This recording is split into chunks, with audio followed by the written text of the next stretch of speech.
One other thing I want to mention, and that is this UN proposal with the same name of our meeting here tonight, and that's the Uniting for Peace proposal. That's a process whereby the rank and file in the UN can do a bypass, a complete bypass around the Security Council where the U.S. has a stranglehold through its veto. So this other process called Uniting for Peace allows the UN to basically follow up with a vote, which remember was 90%, which I mentioned a year ago, where the UN said Israel has to get with the program and abide by the ruling of the International Court of Justice.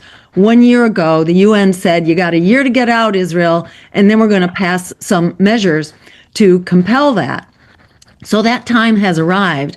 And if you wonder why there's a whole flurry of proposals before the Security Council right now, to basically do a Trojan horse, to basically put in a so-called stabilization force, which would what? It would stabilize occupation. It would stabilize genocide. It would stabilize apartheid. They are rushing here to try to jam those proposals through before the real proposal to unite for peace goes through. And this would send a protection force under the control of Gaza, under the control of Palestinians, to basically protect Palestinian lives and to ensure the delivery of food and shelter and medical care. And all this, as you know, is so unbelievably critical now that winter is on its way and there is no shelter, essentially. There's no food, there's no shelter. The Trump plan has been a complete as expected, pack of lies and deception. It's essentially a real estate investment plan for Donald Trump's family and friends.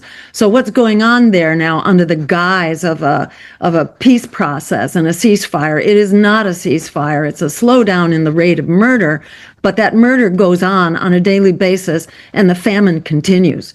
What they have allowed over by way of trucks is just the most outrageous pretense of a solution. It doesn't even, keep people alive, let alone address the famine that has been raging there. So that too is a source of our power, uniting for peace.